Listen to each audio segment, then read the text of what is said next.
I never thought I'd be plotting revenge at my own brother's wedding reception, but there I was, gripping my champagne flute so hard I thought it might shatter.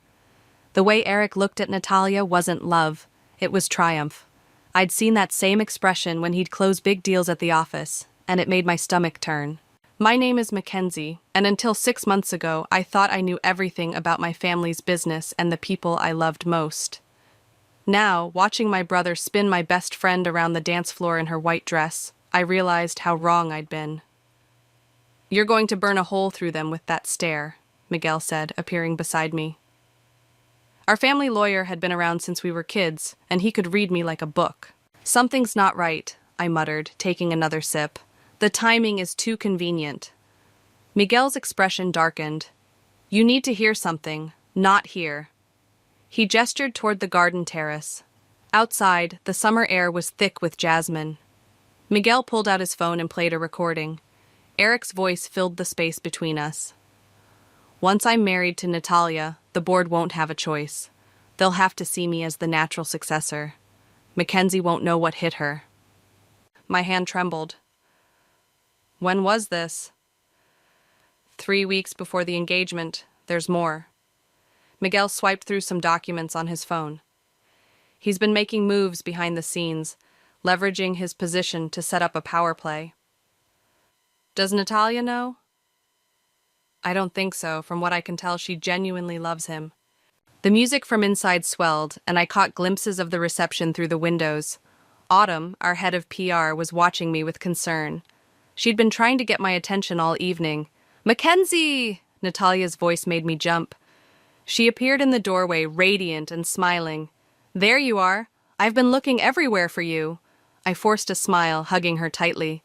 "Just getting some air. You look beautiful. Come dance with us, both of you." She grabbed my hand, pulling me inside. As we moved through the crowd, Eric intercepted us. "Mind if I steal my sister for a moment?" His smile was perfect, practiced. Everything about him was. We stepped onto the dance floor, and he took the lead. "Happy for me, sis?" "That depends," I said, keeping my voice low. "Are you happy because you love her, or because you think marrying her gives you a shot at CEO?" His step faltered slightly. "What are you talking about?"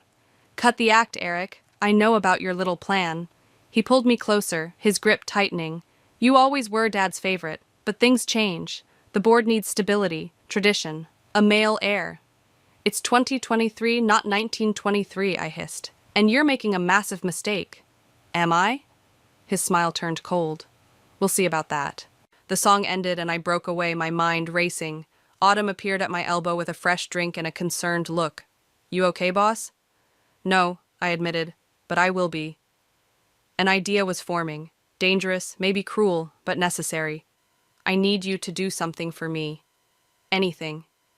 Get me everything you can on the Dean family holdings, and I mean everything." She raised an eyebrow. "Natalia's family?"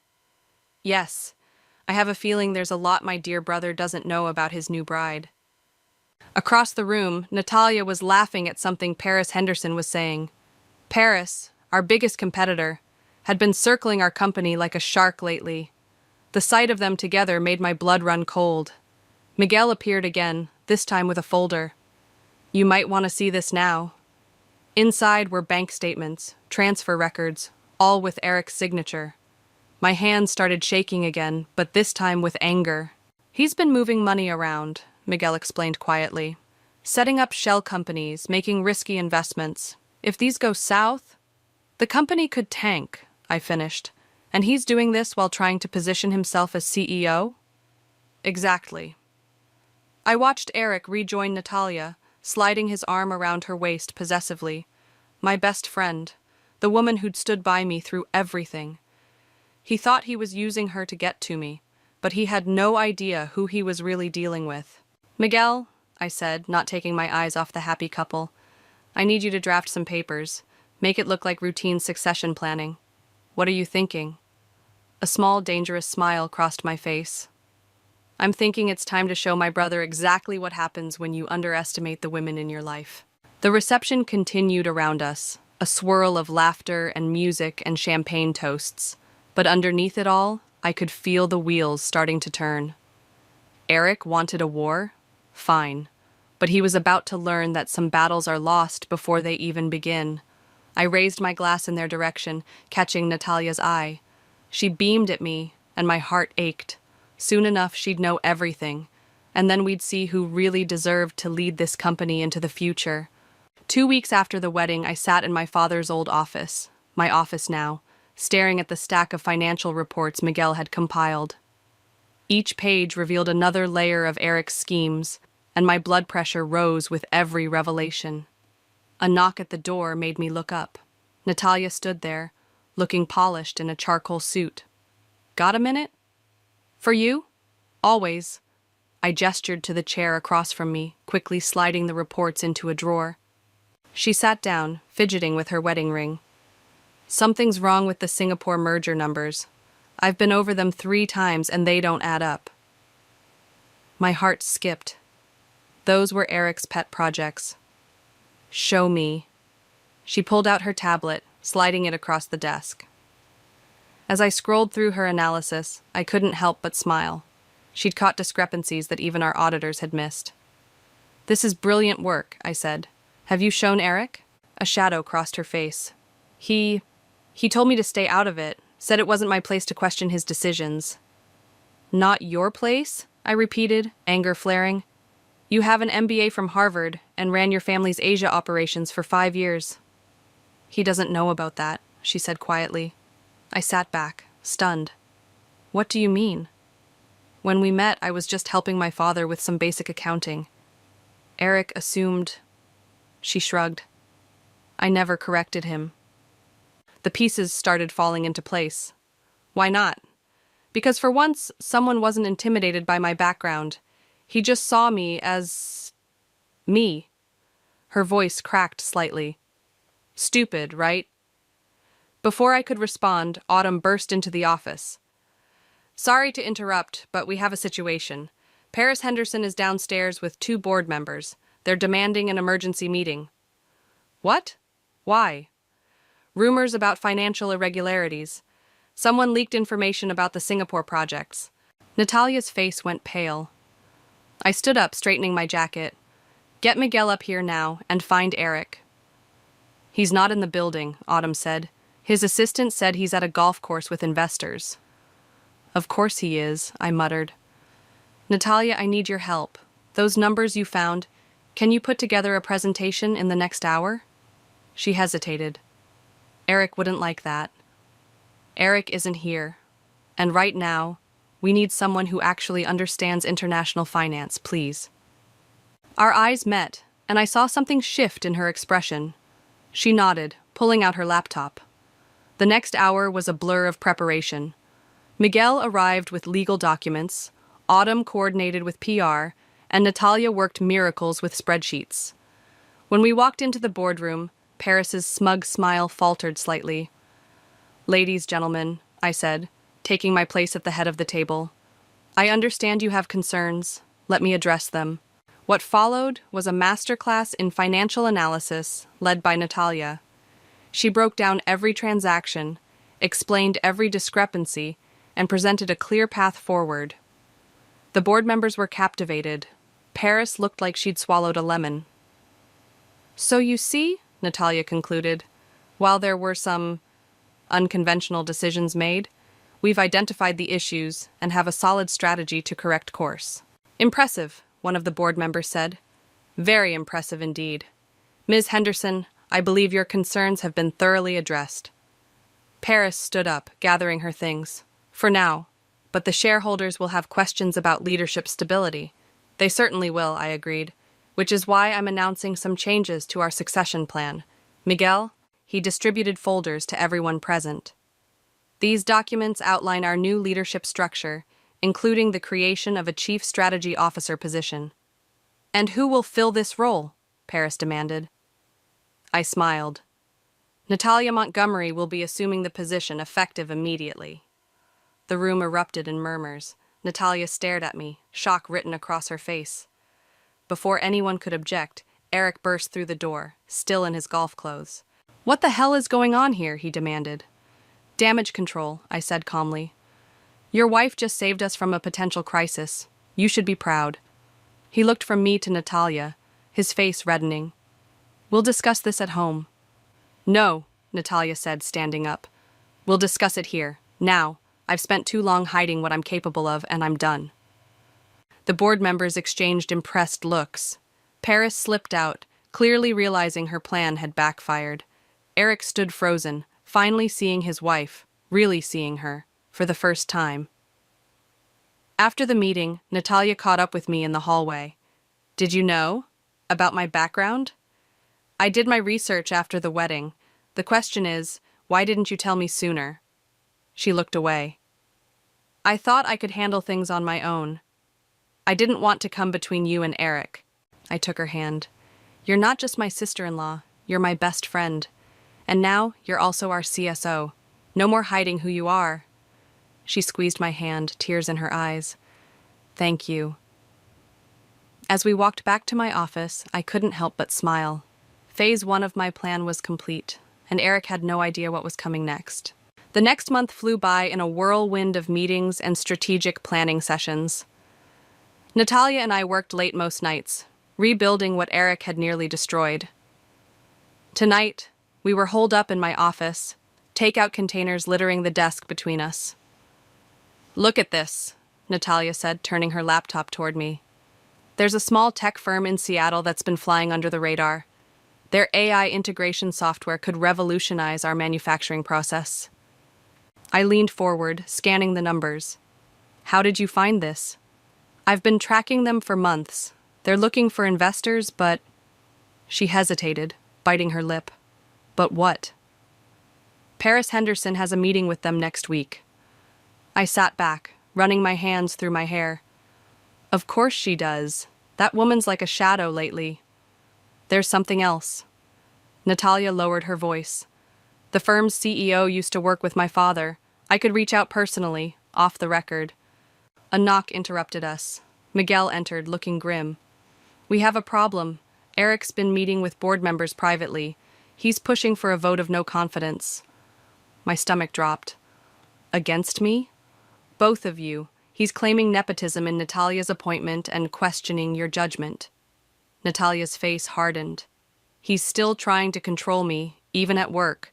Last night, he actually suggested I should focus on starting a family instead of playing businesswoman." "Playing?" I repeated, anger rising. "You've increased efficiency by 30% in 4 weeks." "He doesn't see that. He doesn't want to see it." She stood up, pacing. "But I might know something that could change everything." Miguel and I exchanged looks. "What do you mean?" I asked. "Remember that tech firm I mentioned? There's a reason Paris is interested. They're sitting on a patent that could transform the entire industry, but they're worried about being swallowed by a larger corporation." "Like Henderson Industries," Miguel said. "Exactly. But what if—" Natalia's eyes lit up. "What if we offered them something different? A partnership instead of an acquisition. Let them maintain autonomy while giving them the resources to scale." I felt a smile spreading across my face. "And if we secure that partnership before Paris's meeting, it would show the board exactly who's really qualified to lead this company," Miguel finished. Autumn burst in without knocking. "Sorry to interrupt, but you need to see this." She handed me her phone, showing an email from one of our major shareholders. "They're calling for an emergency board meeting next week," I read aloud, "to discuss leadership concerns and succession planning." "Eric's making his move," Miguel said. Natalia grabbed her coat. "Then we need to move faster. I'm flying to Seattle tonight." "What? No, it's too risky," I protested. "Trust me," she said, her eyes blazing with determination. "I know what I'm doing." After she left, Autumn lingered. "Should we be worried?" "About Natalia? No." I smiled. "About Eric's reaction when he realizes what's happening? Definitely." The next few days were tense. Eric strutted around the office like he'd already won, while Natalia was mysteriously absent. When she finally returned, she walked straight into my office and closed the door. "Well?" I asked. She dropped a signed contract on my desk. "They're in. Full partnership agreement, exclusive rights to implement their technology across our facilities." "How did you—" "Let's just say my father taught me more than basic accounting." She grinned. The papers will be filed publicly tomorrow morning, right before the board meeting. I jumped up and hugged her. You're incredible. There's more, she said, pulling back. While I was there, I discovered something about Paris. She's been artificially inflating her company's value to fund a hostile takeover. Of us? Of anyone she can get her hands on. I have proof. She patted her briefcase, complete with paper trails and witness statements. Miguel, who'd been quietly listening, let out a low whistle. This changes everything. It gets better, Natalia continued. Remember those shell companies Eric set up? Turns out he's been working with Paris. They plan to weaken us from the inside, then let her swoop in and save the company. My hands clenched into fists. My own brother. Who's currently celebrating at Leblanc with Paris, Autumn added, showing us a photo on her phone. Apparently they've been having regular strategy dinners. I looked at the team assembled in my office, loyal, brilliant people who actually cared about the company's future. Okay, here's what we're going to do. We worked through the night, preparing for the board meeting. As dawn broke, Natalia paused in her typing. Mackenzie, she said softly, thank you for seeing me, the real me. I always did, I replied. I just needed everyone else to see it too. She smiled, then turned back to her laptop. Oh, and one more thing. That tech firm's CEO, he's joining us for the board meeting tomorrow, in person. I raised an eyebrow. Really? Really. And wait until you hear what else he has to say about Paris Henderson. For the first time in weeks, I felt truly confident. Tomorrow would change everything. For the company, for Natalia, and especially for my dear brother. Sometimes karma needs a little help, and I was more than happy to provide it. As I sat in my office before the board meeting, my mind drifted back to Eric and Natalia's wedding day. The memory felt different now, tainted by what I knew. You're not going to believe this, Autumn said, bursting into my office. She pulled up security footage on her tablet. Watch. The video showed Eric and Paris in the parking garage late last night, arguing intensely. Even without audio, their body language told the story. Can we get sound? I asked. Autumn tapped the screen, and Paris's voice filled the room. You promised me control. The deal was supposed to be done months ago. I'm handling it, Eric snapped back. Once Mackenzie's out, everything falls into place. Your wife is becoming a problem. She's too smart, too capable. This isn't what we planned. Eric grabbed Paris's arm. I said I'm handling it. The footage ended. I felt sick. When was this? 2 a.m. There's more. Autumn pulled up an email chain. They've been planning this since before the wedding. Look at the dates. I scrolled through, my hands shaking. The emails detailed everything. Their scheme to weaken the company, push me out, and sell to Paris at a fraction of its worth. All while Natalia was planning her wedding, thinking she'd found true love. A soft knock made us both jump. Natalia stood in the doorway, looking elegant in a navy suit. The board's assembling. Are you ready? Are you? I asked. This won't be easy. She smiled, but it didn't reach her eyes. I've been preparing for this longer than you know. She pulled out her phone, showing me a photo from her wedding day. In it, she was alone in her dressing room, staring at her reflection.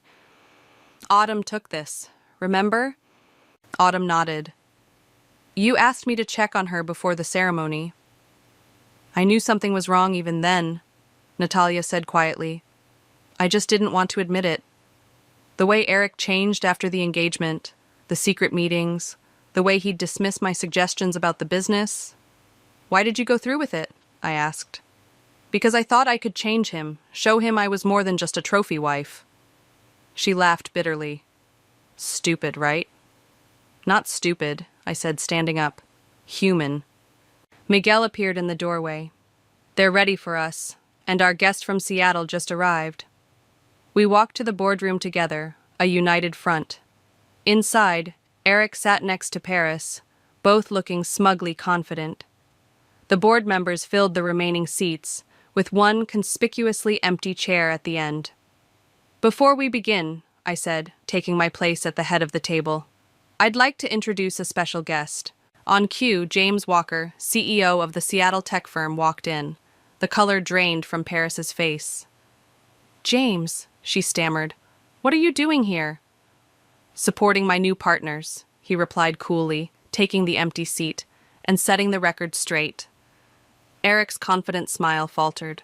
Partners? Natalia stepped forward, distributing folders to each board member. As of this morning, we've entered into an exclusive partnership with Mr. Walker's company. The paperwork has already been filed. That's impossible, Paris snapped. We had a deal. No, you had a scheme, James corrected. One that involved artificially inflating your company's value and attempting hostile takeovers. Would you like me to share the evidence with everyone? The board members began murmuring, flipping through the documents. Eric stood up abruptly. This is ridiculous. You can't just... Sit down, Natalia said, her voice like steel. We're not finished. She clicked a remote, and the parking garage footage played on the boardroom screen. The color drained from Eric's face as his own words filled the room. As you can see, I said when the video ended, certain parties have been working to undermine this company's stability for personal gain. The evidence is in your folders, along with our comprehensive plan to move forward. This is a witch hunt, Paris declared, standing up. You can't prove... Actually, James interrupted, we can prove everything, including your attempt to bribe my CFO last week. The next hour was brutal. Every scheme, every manipulation, every betrayal laid bare before the board. When the dust settled, Paris stormed out. Eric sat shell-shocked, and the board voted unanimously to approve our new leadership structure. After the meeting, I found Natalia in her office, staring out the window. You okay? I asked. No, she admitted, but I will be. She turned to face me. You know what's funny? I actually loved him, or who I thought he was. I know, I pulled her into a hug. I'm so sorry. She pulled back, wiping her eyes. Don't be. This needed to happen. And now... She gestured to the Seattle contract on her desk. Now we build something better. Together, I added. Together, she agreed, then smiled mischievously. Oh, and wait until you hear what else James told me about Paris's company. We're not done yet. Looking at her then, I saw not just my best friend or my sister-in-law, but a force to be reckoned with. Eric had no idea what he'd lost, but we knew exactly what we'd gained. The aftermath of the board meeting hit like a tsunami. Paris's company's stock plummeted when the news broke about her fraudulent practices. Reporters camped outside our building, hungry for details about the corporate scandal. Through it all, Natalia remained focused, determined, and absolutely brilliant. Look at these projections, she said, spreading documents across my desk. If we implement the new AI systems in phases, we can triple productivity within 18 months. I was about to respond when Autumn rushed in. We've got a situation. Eric's downstairs making a scene. What kind of scene? I asked, already standing. The drunk, angry kind. Security's trying to contain him, but he's demanding to see both of you. Natalia's face hardened. I'll handle this. We'll handle this, I corrected, following her to the elevator. When the doors opened to the lobby, we found Eric red-faced and shouting at 2 security guards. His expensive suit was rumpled, and he reeked of whiskey. There they are, he slurred, pointing at us. The backstabbing bitches themselves. That's enough, Natalia said firmly. You're embarrassing yourself. I'm embarrassing myself? He laughed bitterly. You've been playing me this whole time, both of you. No, Eric, I stepped forward. You played yourself, and you played with people's lives like they were chess pieces. He lunged forward, but the security guards held him back. You think you're so smart? Wait until the shareholders hear about your little power grab. You mean the power grab that saved the company millions? Natalia's voice was ice cold. Or should we discuss your offshore accounts with Paris? That stopped him short. What are you talking about? The Cayman Islands accounts, I said, watching his face pale. The ones you thought were untraceable. Miguel found them yesterday. You had no right. I had every right, Natalia exploded. I'm your wife. I trusted you. I loved you. And all this time, you were just using me to get to the company? The lobby fell silent. Even the security guards looked uncomfortable. Nat, Eric's voice softened, trying a different approach. Baby, we can work this out. Everything I did was for us, for our future. Stop. She held up her hand. Just stop. I've already filed for divorce. You what? His face contorted with rage. You can't do that! Actually, she can, Miguel's voice came from behind us. He stepped forward, holding a thick envelope. These are for you, Eric. Divorce papers, along with a cease and desist order. You're not welcome on company property. This isn't over, Eric snarled, snatching the envelope. You'll regret this. All of you. As security escorted him out, I noticed James watching from near the reception desk. He walked over, looking impressed. Well, that was entertaining, he said. Is it always this exciting around here? Only on Tuesdays, Natalia replied, smoothing her jacket. Shall we discuss those integration timelines? Back in my office, Autumn had already prepared damage control statements for the press. Social media's blowing up about Eric's meltdown. Someone recorded it on their phone. Perfect, I muttered. Just what we need. Actually, Miguel interjected, this could work in our favor. The video shows him being unstable and aggressive, while you both remained professional. It supports our narrative. He's right, James added. The market responds to strength and stability. You just demonstrated both. Natalia was quiet, staring at her wedding ring. Without a word, she slipped it off and dropped it in her desk drawer. The Seattle team arrives tomorrow to begin system integration. We should focus on that. Are you okay? I asked softly. She looked up, and I saw fierce determination in her eyes. I'm better than okay. For the first time in months, I can breathe. Now, about those productivity projections. The rest of the day was a blur of meetings and planning sessions. As evening fell, I found Natalia still at her desk, surrounded by spreadsheets. You should go home, I said.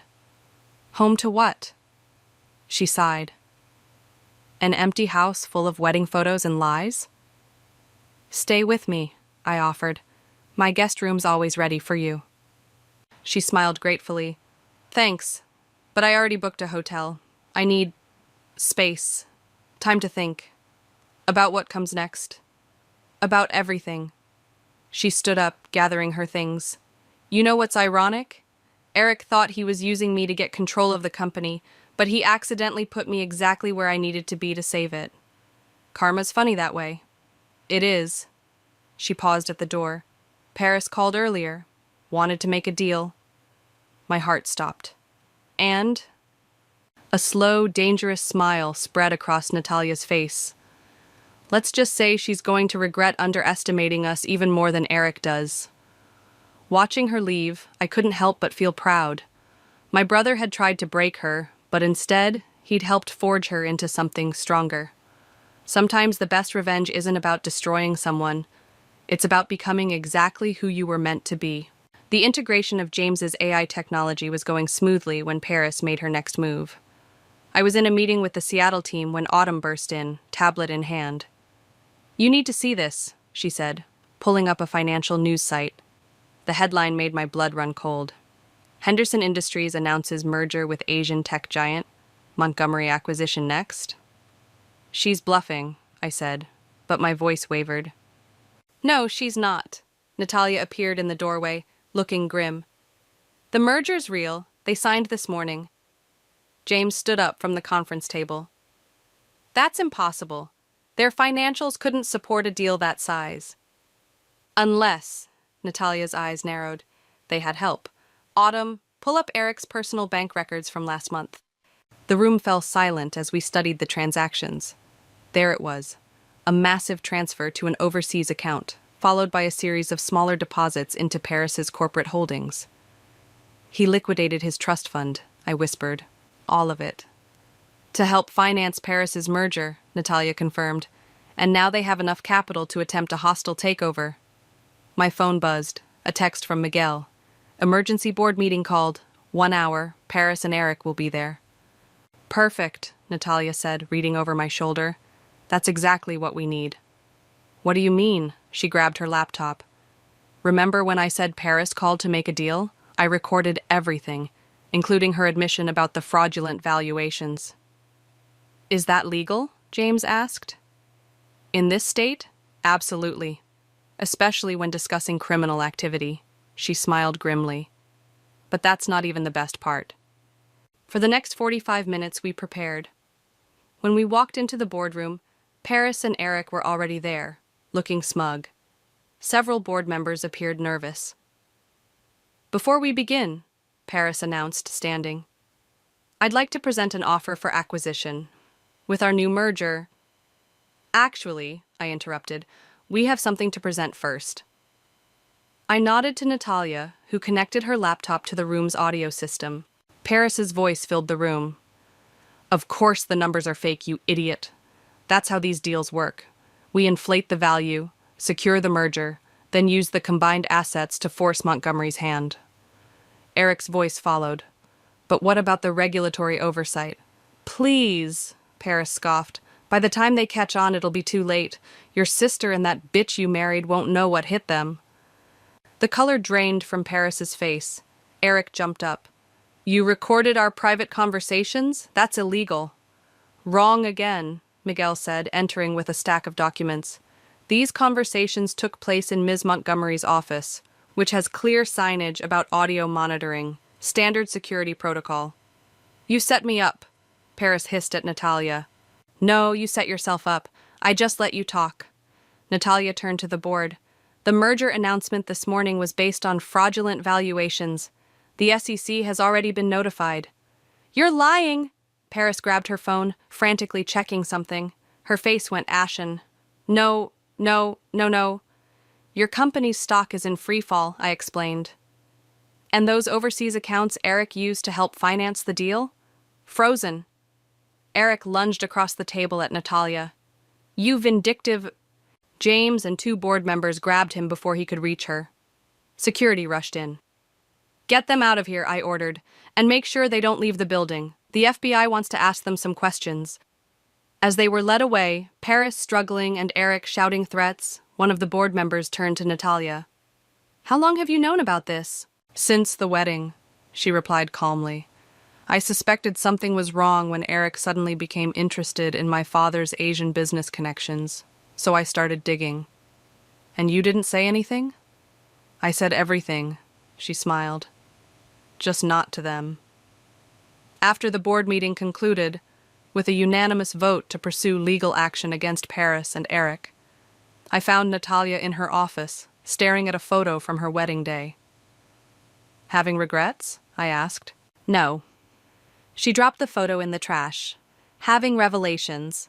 All this time, I thought Eric chose me because he saw something special in me, but he just saw an opportunity." "He was wrong," I said. "You are special, and now everyone knows it." Her phone buzzed, a news alert. Paris's company had suspended trading. The merger was officially dead. "What happens now?" she asked. "Now?" I grinned.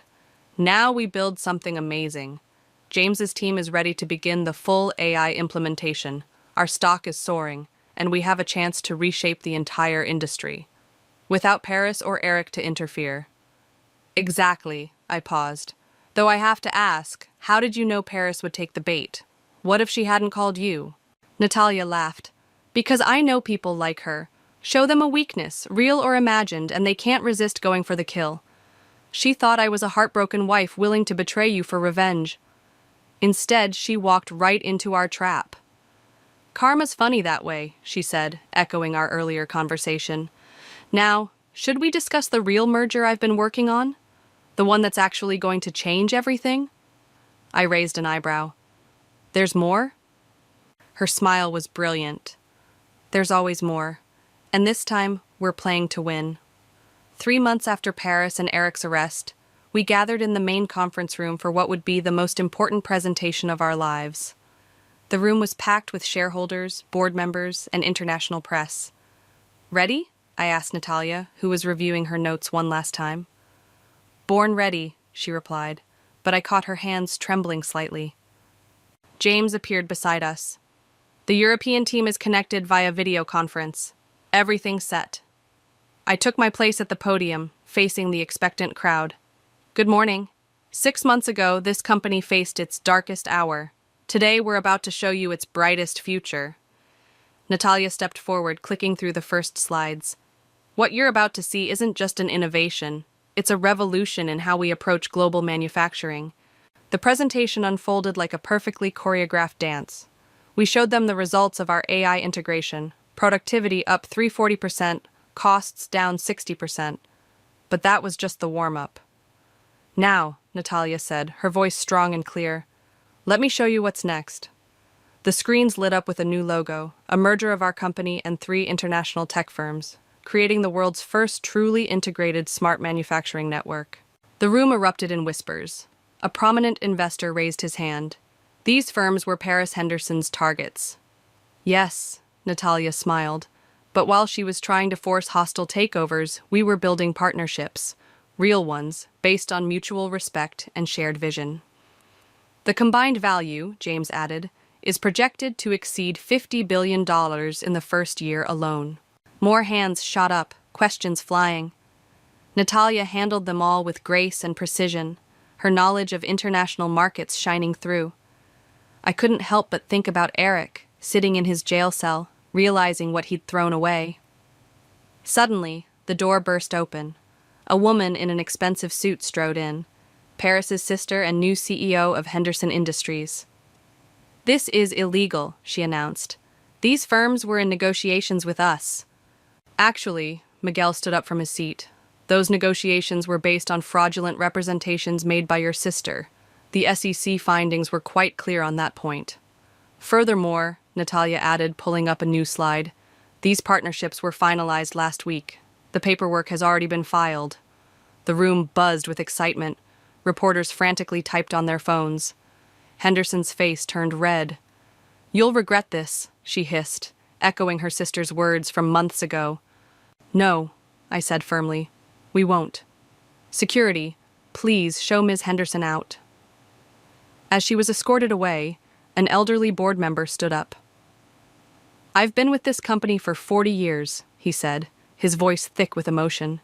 Never in my life did I imagine we could achieve something like this. Ms. Montgomery, both of you, you've done the impossible. The room erupted in applause. Natalia caught my eye, and I saw tears threatening to spill. This was her moment, her vindication. After the presentation, as champagne flowed and stock prices soared, Autumn rushed over with her tablet. You need to see this. Eric just released a statement from prison.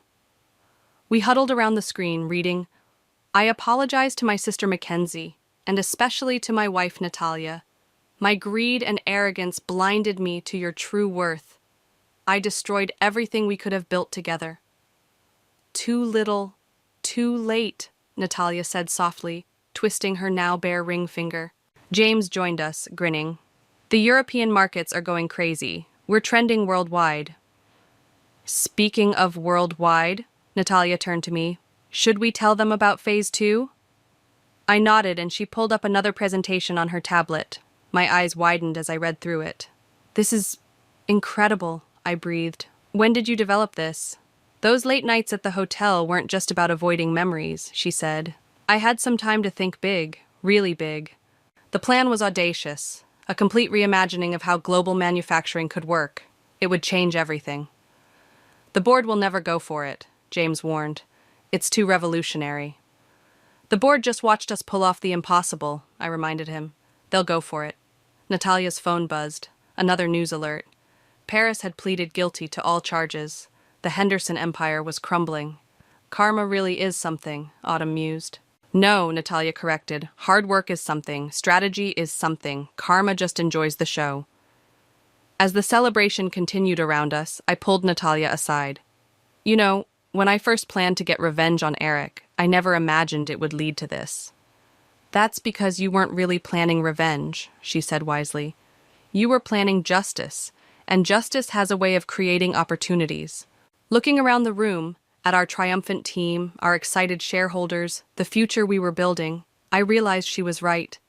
This wasn't about destroying Eric or Paris anymore. It was about creating something they could never imagine, something bigger than revenge.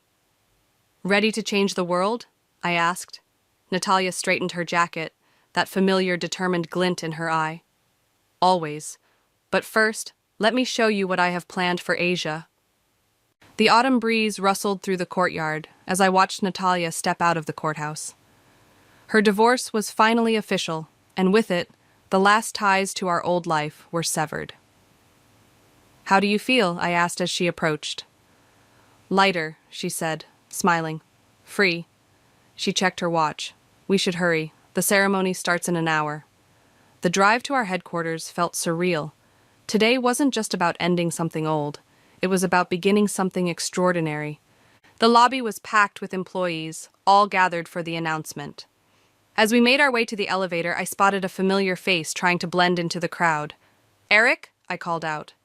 He turned, looking smaller somehow in his cheap suit, fresh out of his shortened sentence. I'm not here to cause trouble, he said quickly. I needed to see this. Natalia stepped forward, her voice steady. Why? Because I was wrong. About everything. He swallowed hard. What you've built here, what you're about to announce, it's incredible. I read about the Asian expansion in the papers. You could have been part of it, I said quietly. I know. He looked at Natalia. I had everything and threw it away for nothing. Not nothing, she corrected. For a lesson. Did you learn it? Before he could answer, Miguel appeared. They're ready for you upstairs. In the executive conference room, James and the board waited with barely contained excitement. The wall-mounted screens showed partners from around the world connected virtually.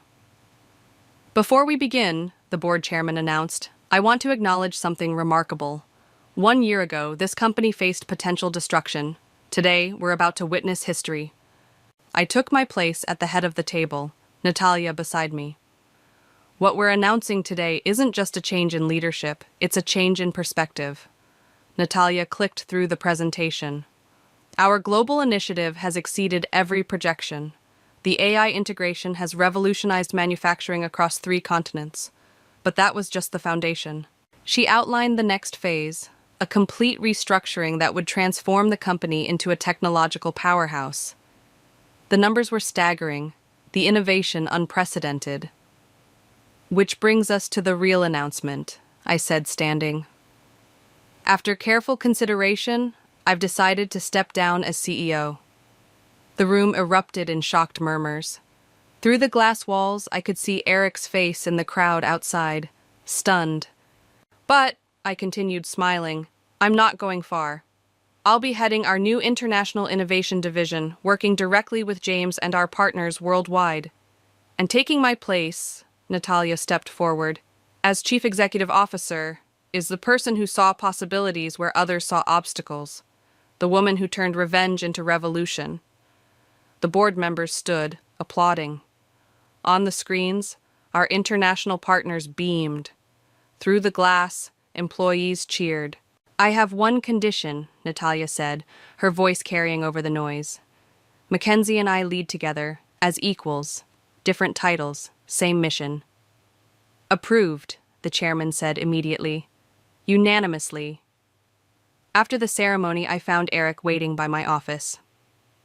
You knew, he said. From the beginning, you knew what she was capable of. I did. That's why your betrayal hurt so much. You had a partner who could have helped you become something better. He nodded slowly. I'm starting over, a small consulting firm in Seattle, doing things right this time. Good luck, Natalia said, joining us. I mean that. As he walked away, Autumn rushed up with breaking news. Paris Henderson had been sentenced to 15 years. Her empire was being divided among smaller companies. Poetic justice, Miguel commented. No, Natalia said thoughtfully. Just justice. The poetry is what we write next. That evening, as the city lights twinkled below our office windows, Natalia and I shared a quiet moment. Remember when you first discovered Eric's plan? She asked. When you decided to get revenge? Seems like a lifetime ago. You could have destroyed him. Destroyed them both. Instead, you chose to build something. We chose, I corrected. You could have stayed angry, stayed broken. Instead, you became unstoppable. She laughed. We both did. Her phone buzzed. Another international partner wanting to join our initiative. Ready to change the world? With you, always. As we walked into the boardroom for our first official meeting as co-leaders, I caught our reflection in the glass. 2 women who turned betrayal into triumph, pain into power, endings into beginnings. You know what the best revenge is? Natalia asked, taking her seat at the head of the table. What's that? She smiled, pulling up our next presentation, proving them right about being afraid of what we're capable of. The room filled with board members and executives, all eager to hear our next vision. Through the windows, I could see the sun setting on our old story and rising on something new, something better. This wasn't the revenge I'd planned. It was so much more. It was justice, served not cold, but blazing with possibility. Let's begin, we said together, and the future opened before us like a door we'd built ourselves.